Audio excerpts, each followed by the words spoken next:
الف اللہ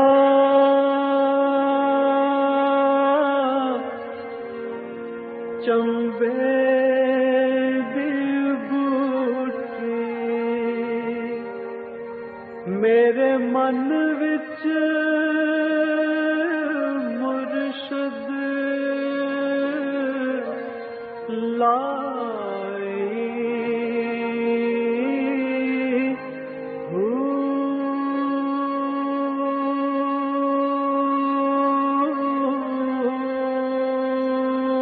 قابل صد احترام صاحب مجازین سلسلہ عالیہ، قابل احترام ڈوین الامیر محترم رحمۃ اللہ ملک صاحب، قابل احترام امیر سلسلہ عالیہ لاہور، معزز خواتین و حضرات، السلام علیکم ورحمۃ اللہ۔ الحمدللہ اللہ جل شانہ کا شکر گزار ہوں۔ ارشاد باری تعالیٰ ہے کہ لقد کان لکم فی رسول اللہ اسوۃ حسنہ، بے شک تمہارے لیے بہترین نمونہ ہے آپ کی ذات عالی میں۔ کن لوگوں کے لیے؟ جو عاجزی اور انکساری رب العالمین سے روز معاشر کا یقین رکھتے ہیں اور کثرت ذکر الہی کرتے ہیں۔ نبی کریم صلی اللہ علیہ وسلم کا ارشاد عالی ہے کہ قیامت تا وقت نہیں آئے گی کہ جب تک اس کارگہ حیات میں آخری اللہ اللہ کرنے والا موجود ہے۔ ہمارا آج کا موضوع کے اعتبار سے وہ انداز ہے کہ اس بارے میں سوچ کے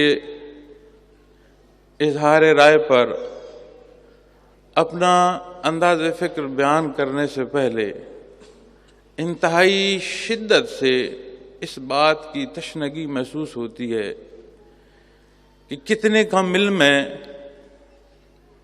کتنے کمزور ہیں، اس اعلیٰ ذکر کو کیسے ادا کر سکیں گے، یہ سمجھ نہیں آتا۔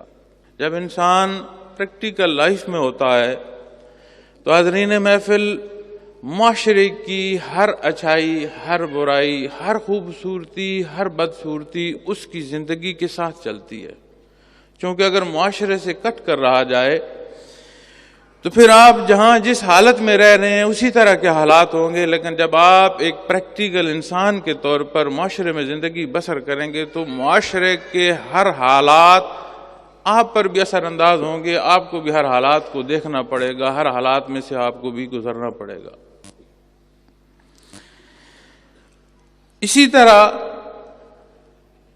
معاشرے کے مختلف حالات، ادوار، رواجات دیکھتے، معمولات زندگی میں سے چلتے چلتے انسان بارہا بیٹھا کسی اور وجہ سے ہوتا ہے، سفر کسی اور طرف کر رہا ہوتا ہے، لیکن گرد و پیش کے جو حالات جب اسے متاثر کرتے ہیں تو ان سے اپنے وجود پر جو ایک کیفیت طاری ہوتی رہتی ہے، وہ بھی ایک انسان کی اپنی ایک سوچ ہے، ایک اس کا اپنا انداز ہے جس سے شاید ساتھ بیٹھا ہوا انسان بھی آشنا نہیں ہوتا۔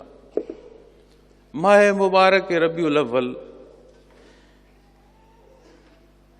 ہم تو اسلامی مہینے مبارک کے نام بھی پوری طرح ہمیں تو نہیں آتے، اس حالت کو ہم پہنچ چکے ہیں کہ اسلامی مملکت ہے اور ہمیں پوری طرح اپنے ماہانہ جو نام ہے اسلامی وہ بھی نہیں آتے۔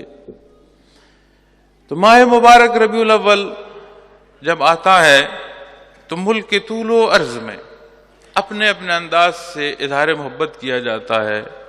امت مسلمہ میں ایک محبت کا نیا انداز، ایک نئی لہر دوڑتی ہے۔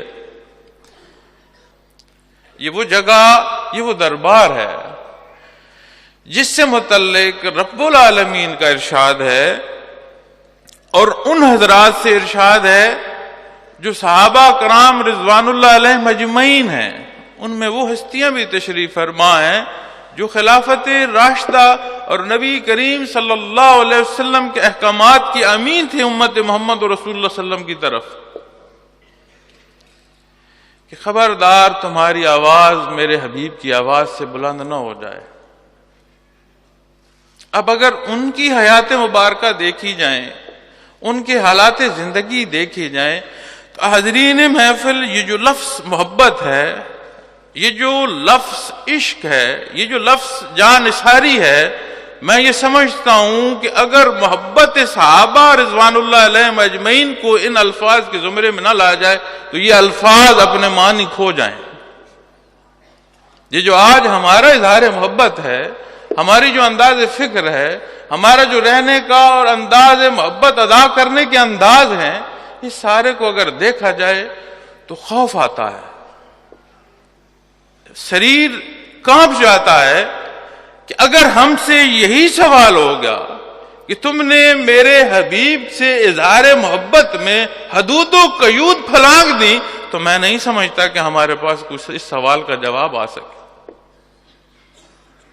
جو جو وقت گزرتا ہے، خیر القرون نبی کریم صلی اللہ علیہ وسلم کا ارشاد عالی ہے کہ دنیا کے بہترین زمانے حضرت آدم علیہ السلام سے لے کر قیامت تک جتنے بھی اس جہان میں زمانے گزرے ہیں یا گزریں گے، ان تمام میں بہترین زمانہ نبی کریم صلی اللہ علیہ وسلم کا ارشاد عالی ہے، آپ کا زمانہ مبارک۔ صحابہ کرام رضوان اللہ علیہم اجمعین کا، تابعین و تبع تابعین کا، یہ تین زمانے الگ ترتیب آپ کا ارشاد عالی ہے۔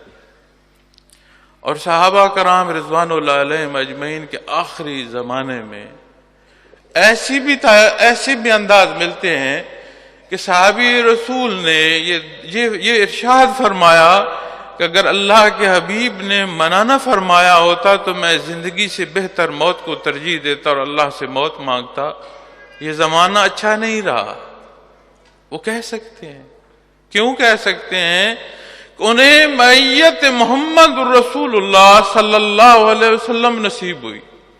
جب آپ اس کارگہ حیات سے، جب آپ اس دار فانی سے پردہ فرما گئے تو وہ اس کہنے میں حق بجانب تھے کہ زمانہ وہ نہیں رہا جس میں نبی کریم صلی اللہ علیہ وسلم جلوہ افروز تھے۔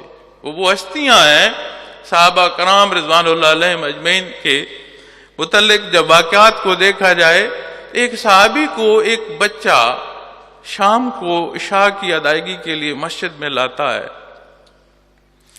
خود چل کر آتے ہیں، واپسی پر بچے کو ہاتھ تھامے گھر جاتے ہیں۔ فجر کو بچہ پھر ہاتھ پکڑے مسجد میں لاتا ہے، نماز پڑھ کے پھر خود چلے جاتے ہیں، سارا دن اپنا کام کرتے ہیں۔ مصروفیات دنیا میں وہ بھی چل رہے ہیں۔ کسی نے ان سے عرض کی کہ کیا آپ کو رات نظر نہیں آتا؟ انہوں نے فرمایا یہ بات نہیں ہے، بات یہ ہے کہ میں دن کا اختتام جب مسجد نبی میں آتا ہوں اور نبی کریم صلی اللہ علیہ وسلم مسجد نبی سے اپنے حجرے مبارک میں تشریف لے جاتے ہیں، جب آپ یہ تشریف لے جاتے ہیں اور قدم حجرے مبارک میں رکھتے ہیں، میں اپنی آنکھیں بند کر لیتا ہوں۔ صبح مجھے بچہ یہاں پکڑ کر لاتا ہے اور میں یہاں آ کر اس رخ پہ بیٹھ جاتا ہوں کہ جب آپ حجرے مبارک سے تشریف لائے گئے، جب مجھے اطلاع ہوتی ہے میں آپ کی ذات اقدس پر آنکھ کھولتا ہوں۔ میرا دل نہیں چاہتا کہ آپ پر نظر میری بند ہو، دوبارہ کسی چیز پر پڑے، میں نظر کا دیکھنا، اپنا دیکھنا بھی آپ کی ذات اقدس سے شروع کرتا ہوں۔ وہ ہستیاں جن کی زندگیوں کے دار و مدار آپ کی ذات اقدس، آپ کی جنبش، آپ کے اشارے پر تھے، صلح حدیبیہ سے پہلے جب یہ حالات آئے کہ حضرت عثمان غنی رضی اللہ تعالی عنہ کو بھیجا گیا کفار سے بات چیت کرنے کے لیے مکہ مکرمہ میں، اور انہوں نے آپ کو قید کر لیا اور ایک خبر نشر ہو گئی کہ شاید آپ کو شہید کر دیا گیا ہے۔ اس لمحے ان حالات میں جو واقعات چلتے رہے، جو گفت و شنید چلتی رہی، اس لمحے میں ایک کافر سردار جسے موقع ملا تھا مختلف سلطنتوں کے عمراء سے ملنے کا، بادشاہوں سے ملنے کا، حالات دنیا کو دیکھنے کا، تاجر بھی تھا، مختلف انداز سے دنیا میں سفر بھی کیے تھے. وہ کفار مکہ کی طرف سے آخری جو بات ہو رہی تھی وہ نمائندہ کفار مکہ کی طرف سے تھا. اور اس بات چیت کے دوران جب وہ واپس پلٹا اور جس بات سے کفار مکہ معاہدہ کے لیے تیار ہوئے وہ اس کے آخری الفاظ تھے. اس نے کہا میں نے بڑے بڑے جاہ جلال دیکھے ہیں بادشاہوں کے، شہنشاہوں کے، لیکن ایسے چاہنے والے جو محمد رسول اللہ صلی اللہ علیہ وسلم کے ساتھ ہے میں نے دنیا میں کیسر و کسرا کے دربار پہ بھی نہیں دیکھے. آپ اگر کسی طرف تھوک مبارک بھی پھینکنا چاہتے ہیں تو اس پر بھی دھکا لگ جاتا ہے، نیچے کوئی نہیں گرنا دیتا. لعاب مبارک کو بھی ہاتھ پر لیتے ہیں اور پوری جوش سے وہ اپنے چہرے پر ملتے ہیں، وجود پر ملتے ہیں، سینے پر ملتے ہیں، اور جسے وہ نصیب ہو جائے وہ دنیا کا خوشبخت ترین انسان تصور کرتا ہے اپنے آپ کو. یہ ممکن نہیں ہے کہ ان کے ہوتے ہوئے آپ آقا نامدار صلی اللہ علیہ وسلم تک پہنچ سکیں. یہ اپنی جانیں نشاور کر دیں گے آپ کے ایک حکم پر، اس لیے بہتر ہے ان سے معاہدہ کرو. یہ وہ ہستیاں ہیں جنہوں نے اظہار محبت کیا، اور اس سارے انداز کو اور آپ صلی اللہ علیہ وسلم کی جو مدح و ثنا رب العالمین نے قرآن کریم میں ارشاد فرمائی ہے اس سے بات نہ کو بیان کر سکتا ہے نہ کو بیان ہو سکتی ہے. تعلیمات محمد رسول اللہ صلی اللہ علیہ وسلم، برکات و فیضات محمد رسول اللہ صلی اللہ علیہ وسلم، وہ انداز، وہ فکر ہے جو ہم جیسے گناہگار، کمزور، خطا کار، ہم وہ لوگ ہیں کہ ہمیں اپنے جیسے لوگ جنہیں اللہ نے اس معاشرے میں کوئی مقام دے دیا ہے وہ ہمیں سلام دینا نہیں پسند کرتے، ہمارے ساتھ بیٹھنا پسند نہیں کرتے، ہمارے ساتھ گفت و شنید کرنا وہ پسند نہیں کرتے. حالانکہ ہم ہی طرح کے وہ انسان ہیں، اسی طرح کے ان کی بھی ہاتھ پاؤں بازو، اسی طرح کی ان کی صحت، بیماری، زندگی، موت، ہر چیز ان کے بھی ساتھ ہے. وہ بھی اس کارگاہ حیات میں اسی انداز سے زندگی کے وجود کی جو حالات ہیں زیر و بم ہے اسی طرح جس طرح ایک غریب اور عام آدمی ہے، لیکن وہ پسند نہیں کرتا کہ یہ کوئی میرے لیول کے لوگ ہیں. وہ رحیم ہے، کریم ہے. یہ اس نے ہم پر مہربانی فرمائی کہ اس نے ہمیں بحیثیت مسلمان نبی کریم صلی اللہ علیہ وسلم سے رشتہ عطا فرما دیا. یہ اس کا احسان ہے. جس تعلق پر، جن عبادات پر ہمیں مشکل پیش آتی ہے، ہمیں مجاہدہ لگتا ہے، تکلیف لگتی ہے عبادات کی ادائیگی میں، احکامات محمد رسول اللہ صلی اللہ علیہ وسلم اپنی زندگی میں ان پر عمل کرنا مشکل لگتا ہے. اس کی اگر حقیقی تصویر دیکھی جائے، اس کا اصل رخ دیکھا جائے تو سمجھ آتی ہے یہ احسان ہے رب العالمین کا کہ اس نے ہمیں بحیثیت مسلمان نبی کریم صلی اللہ علیہ وسلم سے رشتہ عطا فرمایا.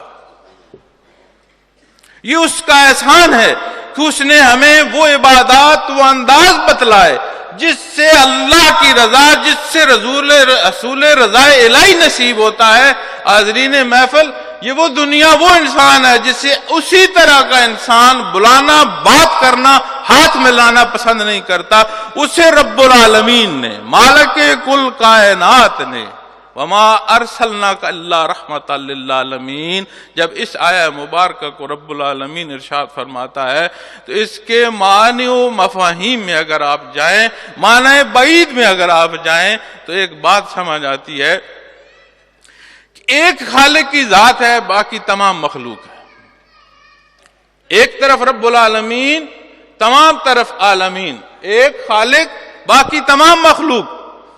اور جب ارشاد باری تعالیٰ ہے کہ وما ارسلناک الا رحمۃ للعالمین، کہ اے میرے حبیب میں نے تجھے تمام مخلوقات کے لیے، تمام جہانوں کے لیے، تمام عالمین کے لیے باعث رحمت فرمایا ہے، تو سمجھ آتی ہے کہ اس کائنات کو حیات بخشنا، وجود بخشنا، اس وجود کو روانی عطا فرمانا اور ہر ایک کی ہر ضرورت پوری کرنا، وقت معین تک اس کو دوام عطا فرمانا، مرہون منت ہے محمد الرسول اللہ صلی اللہ علیہ وسلم کی خاک پاک.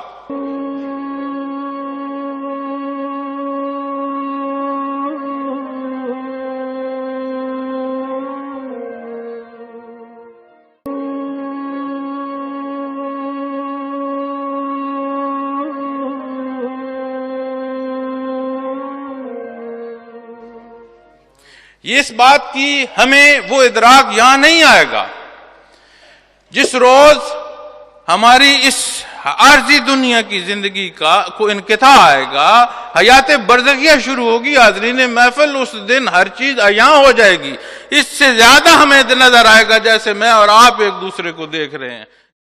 کیا مجھے اور آپ کو خواتین و حضرات آج کے اس حالات میں، جسے میں نے عرض کیا، خطا ہونا، گناہ ہونا، کمزوری ہونا، اس کو ماننا، اس پر شرمندگی محسوس کرنا، یہ اتار چڑھاؤ، یہ ایک الگ بات ہے، لیکن دین اسلام کو کلی طور پر رواجات میں لے جانا یہ الگ بات ہے۔ حضرت متضل علی سے ایک دفعہ میں نے عرض کی کہ میں نے آپ کو زندگی میں، شروع کی زندگی میں، حضرت رحمت اللہ تعالی علیہ کے بیانات میں نے نہیں دیکھا کہ بیان کرتے کرتے کبھی آپ کی آنکھ میں آنسو آیا ہو، لیکن آپ جب بیان فرماتے ہیں تو آپ کی آنکھوں سے آنسو چھلک پڑتے ہیں۔ کیا وجہ ہے کہ آپ کے دل میں یہ اتنی نرمی پیدا ہوئی؟ انہوں نے فرمایا، بڑا قریبی عزیز بھی اگر کوئی فوت ہو جاتا تو مجھے شرمندگی محسوس ہوتی تھی کہ مجھے رونا نہیں آتا تھا،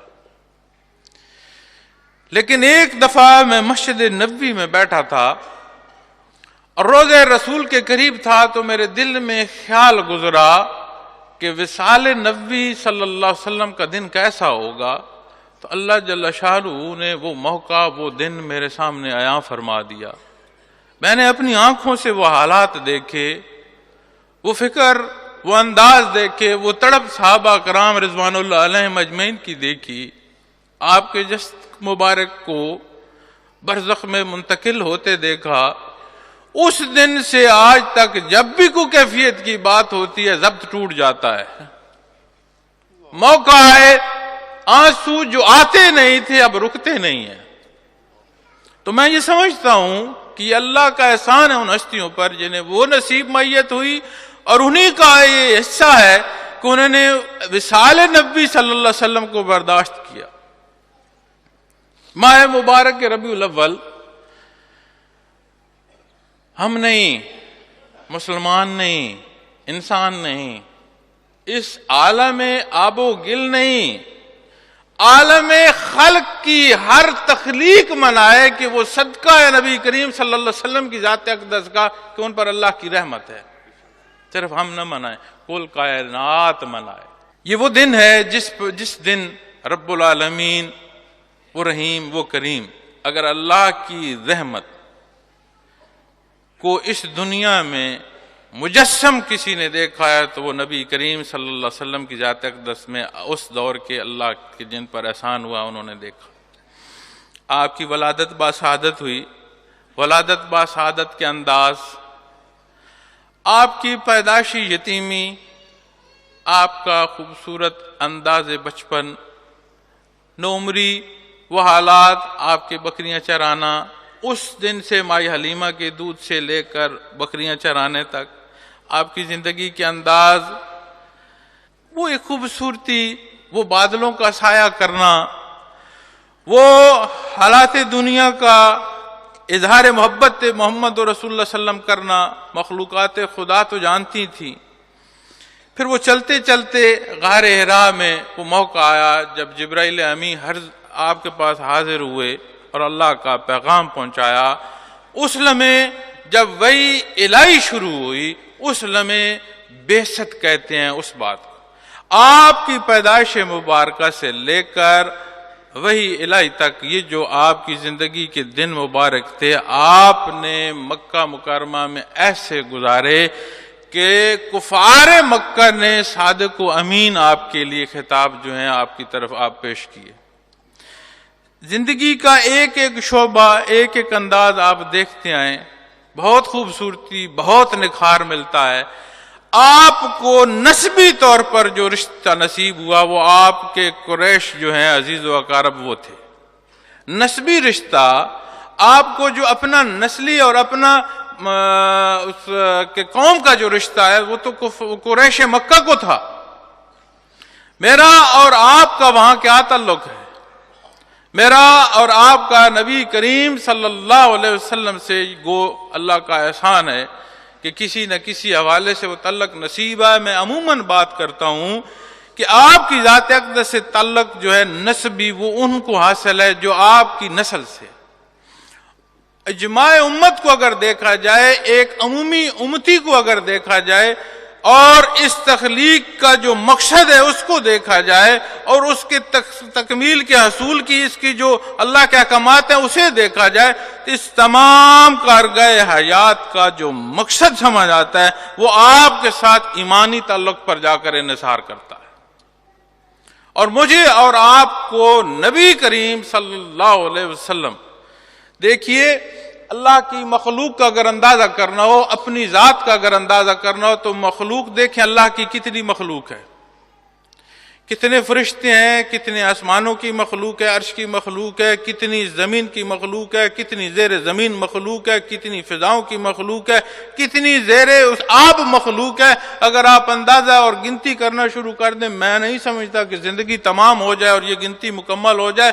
بلکہ وہ گنتی کیا، اگر اپنا نمبر لگانا ہو اشاریہ لگا لیں اور زیرو ڈالتے جائیں اور ایک ذات کے لکھنے کا نمبر نہیں آئے گا، زندگی تمام ہو جائے گی. اور ہم جیسے وہ انسان جنہیں ہم جیسا ہم سے دنیا کے حالات میں بہتر بلانا پسند نہیں کرتا، ہمیں اللہ نے تمام مخلوقات سے کٹ کر، تمام مخلوقات سے ہٹ کر ایک رشتہ عطا فرمایا محمد رسول اللہ صلی اللہ علیہ وسلم سے. وہ کون سا ہے؟ ایمانی رشتہ. جب بعثت رحمت عالی، جب اللہ کی وحی نازل ہوئی، جب احکامات دین نازل ہوئے، تو بحیثیت مسلمان جب ہم پڑھتے ہیں کہ لا الہ الا اللہ محمد الرسول اللہ صلی اللہ علیہ وسلم، تو ہمیں ایک رشتہ نصیب ہوتا ہے نبی کریم صلی اللہ علیہ وسلم کی ذات اقدس. اور جس ہستی کے صدقے کل کائنات کو رب العالمین نے وجود بخشا، کیا وہاں اظہار محبت، کیا اس انداز فکر جو آپ نے خود اختیار فرمایا، اختیار کرنے کا حکم عطا فرمایا، اسے اختیار کر کے کیا بندہ دنیا و آخرت میں ناکام ہو سکتا؟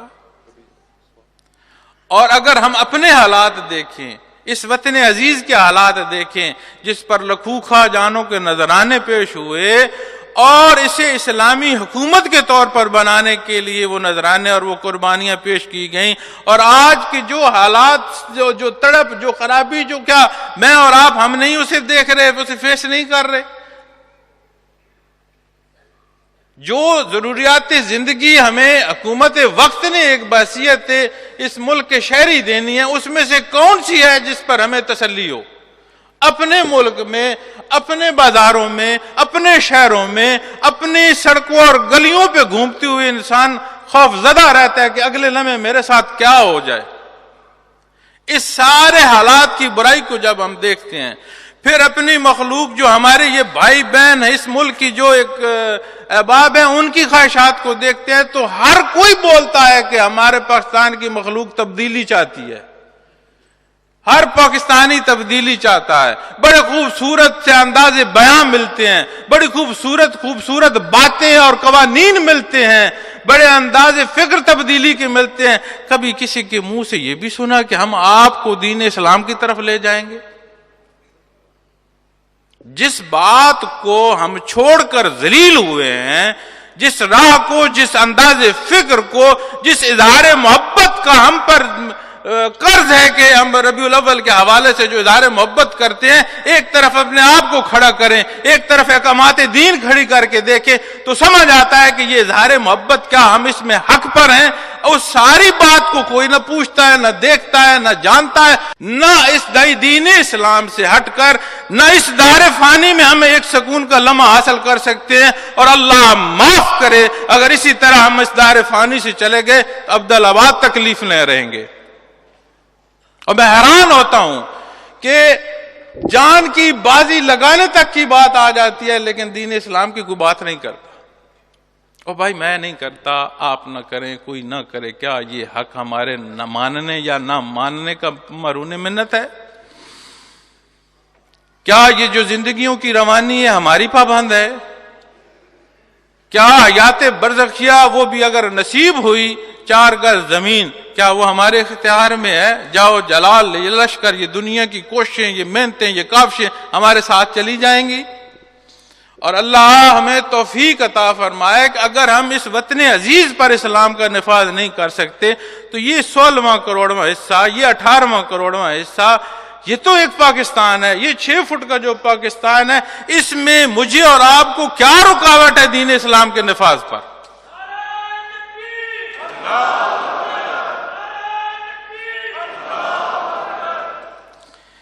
تو اس لیے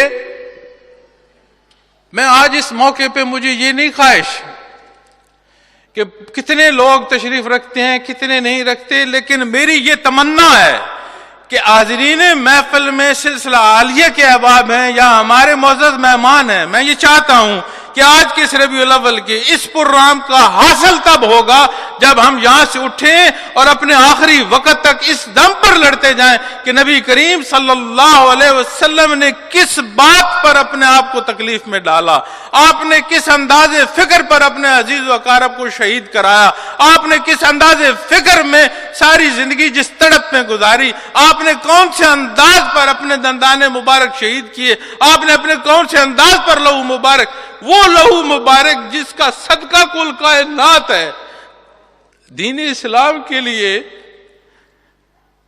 یہ آسمان شاہد ہے کہ اس زمین پر، اس مٹی پر گرا۔ آج ہم اظہار محبت کرتے ہیں اور زندگیوں میں مرضی اپنی ہے، انداز فکر اپنے ہیں، اور کہتے ہیں ہم محبت کا اظہار کرتے ہیں نبی کریم صلی اللہ علیہ وسلم کی ذات اقدس۔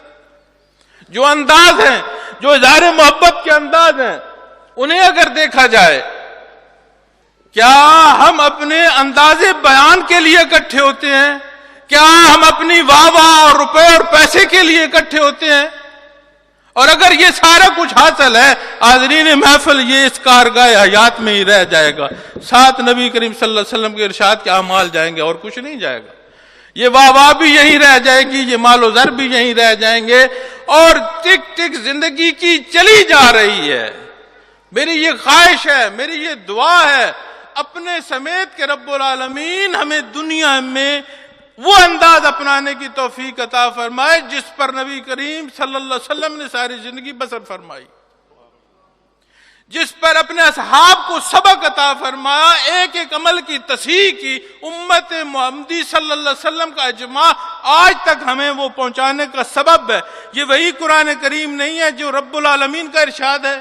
کہ یہ وہی قرآن کریم نہیں ہے جو لبھائے محمد رسول اللہ صلی اللہ علیہ وسلم سے ادا ہوا، جسے ہم سنبھال کر، جسے ہم اپنے کپڑوں سے، خوبصورت کپڑوں سے ڈھانپ کر گھروں کی زینت بنا دیتے ہیں اور برکت سمجھتے ہیں؟